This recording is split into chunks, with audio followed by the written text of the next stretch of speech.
ए नाम पकड़ लो, मान जाओ हृदय की बात कहते हैं, ऐसा बचाता है, पूरे जीवन देखा है। अगर वो ना हो तो माया ऐसे जाल रचती है कि लगता है अब क्या, तब लगता है नहीं, ये चकाचौंध माया की नाम नाम, वो एक इतना मजबूत पकड़ है, वो फिर माया हिला नहीं पाती, वो पकड़ पार हो जाता है। ऐसे ऐसे मगरमच्छ हैं इस माया में कि लील जाए पता भी न चले कि वो था भी कि नहीं था। बिल्कुल मान लीजिए, नायम लोकोस्ति न परो न सुखम संशयात्मना, इस लोक में परलोक में कहीं भी सुख नहीं मिलता जो संशयात्मा, और भगवान ने भी कहा संशयात्मा विनश्यति, जो संशय आत्मा है उसका नाश हो जाता है। नाश का मतलब पतन हो जाता है। ज्ञान मोक्ष तो बहुत दूरी की बात है, उसे शांति सुख भी प्राप्त नहीं होता। इसलिए जो ज्ञान वृद्ध पुरुष हैं उनके कथन पर ध्यान दे, मार्कंडे जी कह रहे हैं, वयोवृद्ध नहीं कह रहे हैं, जो ज्ञान वृद्ध हैं उनके कथन पर ध्यान दे, उनके वचनों पर ध्यान दे। उनके वचनों से तुम्हें शास्त्रों का वास्तविक प्रयोजन क्या है ये पता चल जाएगा कि हमारे जीवन का प्रयोजन क्या है। हम जिए चले जा रहे हैं, कर्म करते चले जा रहे हैं, भोगते चले जा रहे हैं, मेरा लक्ष्य क्या है, मेरा विश्राम स्थल क्या है। तब आपको समझ में आएगा विश्राम स्थल भगवत प्राप्ति है। इंद्रियाणाम प्रसादेन तदेतत् परिवर्जयेत् तस्मादनशनम दिव्यम निरुद्धेन्द्रिय गोचरम। अतः मेरी बात ध्यान से सुनो, सबको चाहिए कि इंद्रियों को पवित्र कर लो। तो इंद्रियों के पवित्र तीर्थ स्नान से नहीं होंगे। कैसे होंगे? निषिद्ध विषय भोगों का त्याग करने से इंद्रियां और मन पवित्र हो जाता है। जो धर्म कहता है भोग लो, धर्म विरुद्ध यदि भोग भोगा, हर इंद्रिय का भोग है। जैसे खान पान के लिए सात्विक भोजन, अच्छे से 56 भोग बनते हैं अपने, 56 भोग प्रभु को जब भोग लगते हैं, देखो बिहारी जो राधा 56 भोग बनते, कितने सुंदर सुंदर स्वादिष्ट पदार्थ। अब निषिद्ध भोग, प्याज लहसुन मांस मछली, ये सब गंदी चीजें जो तमोगुण पैदा करके राक्षसी वृत्ति का निमंत्रण दे दे। एक एक इंद्री का विषय हो। जनेन्द्री, गृहस्थ हो, धर्मयुक्त है, आपने पाणिक ग्रहण संस्कार किया है, आप तो आपकी जनेन्द्री भोग भोगते हुए भी पवित्र है। नेत्रेंद्री, अपनी बहन को कैसे देखते हो, अपनी मां को कैसे देखते हो, अपनी बेटी को कैसे देखते हो, ऐसे दूसरे की बहन दूसरे की बेटियों में जिसे पाणिक ग्रहण किया है वो पत्नी है। इसके अलावा शास्त्र का आदेश है, नेत्रेंद्री पवित्र तभी होगी जब आपका दर्शन सही होगा, तभी तो ये भगवत दर्शन करने के अधिकारी बनेंगे। चाहे लाख समझाओ पर ये मनमुखी चाल चलने वाले मानते नहीं हैं। सर्वांतर्यामी हृदय में बैठा है, तुम लुक छुप करके गलत दर्शन कर रहे हो, तो तुम भगवत दर्शन के कैसे अधिकारी हो सकते हो? इंद्रियां कब पवित्र होती हैं? जब निषिद्ध भोगों का त्याग कर दिया जाता है। ये तीर्थ स्नान दान से पवित्र नहीं होती। शास्त्र सम्मत भोगों को भोगिए, निषिद्ध भोगों का त्याग कीजिए, तो मन सहित 5 ज्ञानेंद्रियां पवित्र हो जाएंगी। शास्त्र सम्मत कर्म कीजिए तो 5 कर्मेंद्रियां पवित्र हो जाएंगी। बचा क्या? आत्मा तो पवित्र है ही, वो कभी अपवित्र हो ही नहीं सकती। बात बन गई। इंद्रियों की निर्मलता विषय भोगने से रोकने से होती है। विषयों के सेवन से इंद्रियां मलिन हो जाती हैं। बड़ा गूढ़ रहस्य है ये। इंद्रियों की पवित्रता विषय भोगों में जाने से रोकने से होती है, उनमें सामर्थ्य आती। आगे प्रसंग आता है, जब गांधारी जी ने सुना कि धृतराष्ट्र जी के साथ हमारा ब्याह हो रहा है और वो नेत्रहीन है, ब्याह तय हो गया। रेशम का कपड़ा लिया, कई परत लगाए, आजीवन के लिए आंख में बांध लिया। जब मेरा पति संसार को नहीं देख सकता तो मैं संसार को कैसे देखूंगी? नेत्रेंद्री की ढक लिया उसे। जब महाभारत का बड़ा भयानक युद्ध चल रहा था, तब गांधारी ने दुर्योधन से कहा कि आज तक हमने अपनी दृष्टि शक्ति को संचित किया है, तुम निर्वस्त्र होकर मेरे सामने आ जाओ, मैं पट्टी खोल दूंगी, एक बार देखूंगी, वज्र की भी ताकत नहीं कि तुम्हारे शरीर में खरोच पैदा कर सके। तुम्हारा वज्र के समान शरीर हो जाएगा। हो गया। एकांत में निर्वस्त्र होकर आ रहा था। भगवान बड़े लीला, जानते थे कि पतिव्रता है गांधारी और नेत्र आज तक बंद किए रहे तो दिव्य शक्ति जागृत हो गई, ऐसा ही हो जाएगा। जय भगवान को दिया, देखा तो ऐसे, ये बच्चे हो तो कहां जा रहे हो? वो मां ने कहा है कि ऐसे, ये तुम बच्चे हो, नंगे जाओगे? अरे मां ने कहा निर्वस्त्र तो ऊपर के कपड़े हटा दो, नीचे के कपड़े हटा दो, लेकिन मध्य में तो रखो ना। तो क्या हम कह रहे कपड़े हटाने की बात कही, पत्ते ही लगा लीजिए, इतना तो कर लीजिए।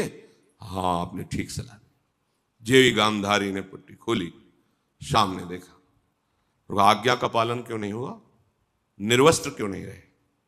और क्या बोले कि श्री कृष्ण ने समझाया, जा यहीं से तोड़ा जाएगा तेरा, यही तेरी मृत्यु का कारण बनेगा।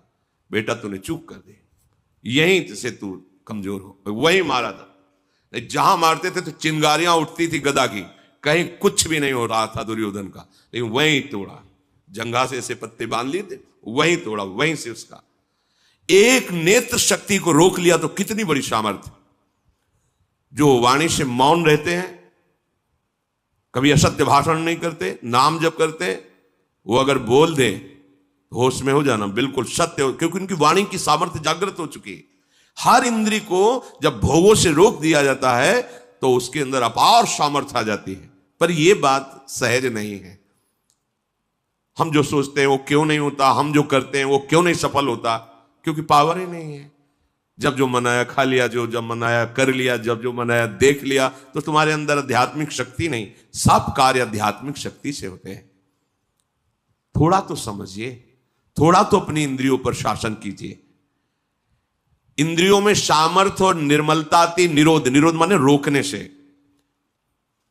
विषयों का जितना शास्त्र आदेश करता है उतना स्वीकार, शेष विरोध, वो आगे भजन कर सकता है। जो ये लोग कहते भजन नहीं बनता, तो मनमानी आचरण बनते हैं ना, इसीलिए भजन नहीं बनता। शास्त्र क्या आज्ञा कर रहा है? तपसा स्वर्ग गमनम भोगो दानेन जायते, ज्ञानेन मोक्षो विज्ञेयस तीर्थ स्नान दघक्षया। तीर्थ स्नान से पाप नष्ट होते हैं, तपस्या से स्वर्गलोक की प्राप्ति होती है, दान से अधिक भोगों की प्राप्ति होती है। आप जो दान कर रहे हो कई गुना बढ़कर आपको मिलेगा अगर सत्पात्र को हुआ है। पर यदि भगवत तत्व का ज्ञान हो गया है तो आवागमन मिट जाता है, सारे कष्ट मिट जाते। वो केवल भगवत तत्व के ज्ञान से ही होगा, वो तुम्हारे दान पुण्य से नहीं। वो सत्संग के द्वारा प्राप्त विवेक से भजन करते हुए जो भगवत तत्व का बोध होता है, वो आवागमन चक्र को मिटा देता है। इस जन्म में मनुष्य जिन जिन पदार्थों का उत्तम पात्र को दान करता है, भावी जन्म में उसे वो पदार्थ बहुत मात्रा में प्राप्त होते हैं। श्री मार्कंडेय जी ने कहा, विज्ञानार्थम मनुष्याणाम मनः पूर्वम प्रवर्तते, तत्प्राप्य कामम भजते क्रोधम च द्विजशतम। इंद्रियों द्वारा जिस विषय का ज्ञान होता है, ये बहुत सुंदर पदार्थ, खा लिया जाए, ये बहुत सुंदर भोग है, भोग लिया, पहले इंद्रियां ज्ञान देती है, ये बहुत सुंदर, बहुत अच्छा है। अगर आप उस समय उनका विरोध नहीं कर रहे हैं तो फंसा लिए। चतुर उपासक को जब वो आपके सामने भोगाकर्षण प्रकट कर रहे, उसी समय विवेक के द्वारा, बहुतों ने इसको भोगा सुखी हो जाते ना, बहुत जन्म में तुमने भी भोगा सुखी हो जाते ना, नहीं है ना। हम धर्म विरुद्ध आचरण नहीं कर सकते, अभी तक किया, अब नहीं करें, ये शुरू कर दिया विरोध, अब वो जलाएगी। प्रमथन स्वभाव वाला मन, प्रमथन स्वभाव वाली इंद्रियां जलाएगी, उसको तुम सह जाओ। बस सहन नहीं कर पाते। हम बहुत कुछ सहन कर सकते हैं। देखो, अगर आपको जरा सा भी ऐसे अंगूठा दबाया जाए तो आपको कष्ट, आप कहोगे मैं नहीं सह, लेकिन हाथ टूट जाता है, सहते हो ना, पैर टूट जाता है, सहते हो, जीवित रहते हो ना। भारी से भारी ऑपरेशन, बड़े से बड़ा हो, आप सह जाते हो ना, क्योंकि आपके केवल सहने की स्वीकृति की जरूरत है। अपने स्वरूप को न कभी कष्ट हुआ न कभी होगा। देह में जितना भी कष्ट आता है वो आपकी स्वीकृति के कारण आपको भासता है। आप जितना देह को मैं माने हुए उतना ही कष्ट होता है। तो अंतःकरण में जो ये इंद्रियां जलन कर, ये तो आप सहज में सह सकते हो। आप बड़े वीर हो, बड़े बड़े कष्टों को सहते हो। देखो कितना कष्ट होता है मां को जब वो 9 महीने गर्भ को धारण करती है।